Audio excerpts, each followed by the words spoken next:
మా ఇప్పుడే మూవీ అయితే కనిపించా అబ్జెక్షన్ షోలోకి వెళ్ళే ముందు ఒక like subject please support me. Hero వాళ్ళ ఫ్రెండ్ చిన్నపిల్లలు మిస్సింగ్ అవుతుర్రని వాళ్ళు వెతకడం మొదలు పెడుతూ ఉంటారు. సడన్ గా చిన్నప్పుడు హీరో ఫోటో అవుపడిద్ది. హీరో కూడా మిస్సింగ్ అయ్యాడని ఆడిని ఇంకొకళ్ళు పెంచుకున్నారని హీరోకు కోపం వచ్చి వాళ్ళ అమ్మా నాన్న అయితే చంపేస్తాడు. చాలా మంది విలన్స్ హీరో వెనక ఎందుకు పడుతున్నారు అనేది మనం మూవీలో చూడొచ్చు. మూవీ అయితే హై రేంజ్లో లేదు, జస్ట్ యావరేజ్ అనిపించింది. ఈ మూవీని ఫ్యామిలీతో 100% వాచింగ్ చేయొచ్చు. బ్యాడ్ లాంగ్వేజ్ అయితే ఏం లేదు. స్టాప్ అలా గ్రాఫ్ పెంచుకుంటూ పోతూనే ఉంటుంది ఈ మూవీ. ఫస్ట్ లో కొన్ని సీన్స్, సెకండ్ హాఫ్ లో కొన్ని సీన్స్, బ్యాక్గ్రౌండ్ మ్యూజిక్ ఇవన్నీ కూడా పర్లేదు అనిపించింది.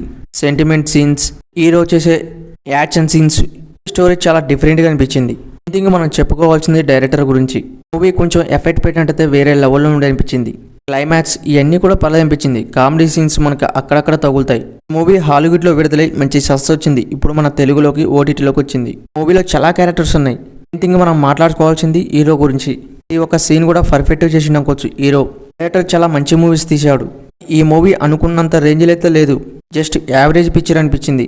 కొన్ని ఫ్రేమ్లలో ఎంగేజింగ్గా తీసుకోవాలనిపించింది. మూవీలో గ్రాఫిక్స్ కూడా పర్లేదు అనిపించింది. ఈ మూవీని స్టార్ట్ చేద్దాం అనుకుంటే ఖాళీగా ఉంటే ఒకసారి అయితే ట్రై చేయొచ్చు. యాక్షన్ సీన్స్ కావాలనుకున్న వాళ్ళు ఈ మూవీని అయితే స్టార్ట్ చేసుకోవచ్చు. ఆ రేంజ్లో ఉంటాయి అనుకోవచ్చు యాక్షన్ సీన్స్ ప్రతి ఒక్కటి. ఈ మూవీ కావాలంటే అమెజాన్లో దొరికింది, పోయి చూడండి. మన ఛానల్ ఒక లైక్ సబ్స్క్రైబ్ చేయండి ప్లీజ్ సపోర్ట్ మీ. మన ఛానల్లో మంచి మూవీ ఇస్తున్నాం, పోయి చూడండి ప్లీజ్ సపోర్ట్.